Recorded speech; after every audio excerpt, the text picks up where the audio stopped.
एक माँ के नाम। कहानी माँ के नाम है कि किसी गांव में एक बेवा औरत अपने बच्चे के साथ रहती थी। वो एक अकेली न जाने कितने घरों को साफ़ करके अपने बच्चे के लिए खाना और पढ़ाई का खर्च इकट्ठा करती थी। कितने लोगों की डांट बर्दाश्त करती, लेकिन चुपचाप अपने आंसुओं को पी जाती। बेटा जवान हो गया, अच्छी नौकरी मिल गई, दौलत की रेल फेल हो गई, बेटे की शादी ऊंचे घर में हुई। जूं जूं घर बड़ा होता गया, बेटा माँ से दूर होता गया। बेटे की ज़िंदगी तो अक्सर बदल गई, लेकिन ना बदली तो बेचारी माँ। पहले दूसरों के घरों में काम करती थी, अब अपने बेटे के घर में साफ़ सुथराई की जिम्मेदारी उसकी थी। सारा दिन कपड़े धोना, किचन का काम, खाना बनाना, हर जिम्मेदारी उसकी। और घर के कोने में घर के कबाड़ के साथ माँ की टूटी चारपाई और पुराना कंबल था। माँ के लिए बेटा कभी भी आता तो माजी की गरीबी और कसमा पुरसी के ताने देने लगता। सर्दी अपने उरूज पर थी। फटा कंबल बूढ़ी माँ को सर्दी से बचा नहीं पाता था। वो सोचती थी कि बेटे से कहूँ, बेटा मुझे नया कंबल ले दो।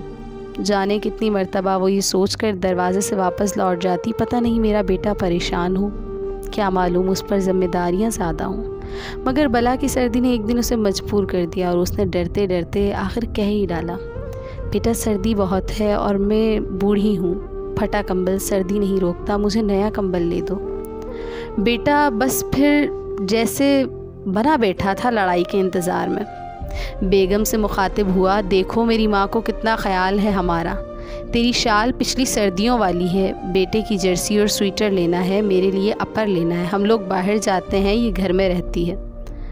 अम्मी गुजारा करो, अभी हालात नहीं हैं, आपको नया कंबल लेके दिया जाए, इसी पर गुजारा कर लो, अगली सर्दी में ले दूँगा।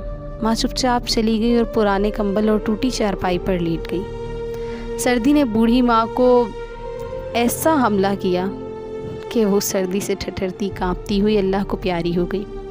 सारी ज़िंदगी दुखों से लड़ने वाली औरत, वो बूढ़ी माँ, एक सर्दी से न लड़ पाई, ज़िंदगी की बाजी हार गई। सुबह में जब बेटे को इल्म हुआ तो उसने तो जैसे ख़जाने खोल दिए, लाखों का खर्च किया। लोग अश अश कर उठे कि देखो कितनी मोहब्बत करता है बेटा माँ से, मरने के बाद भी लाखों का खर्चा किया है।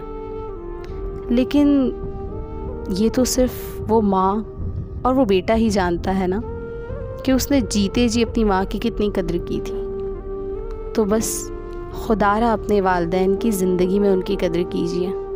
उनके मरने के बाद लोगों को खिलाने पिलाने से कुछ नहीं होगा।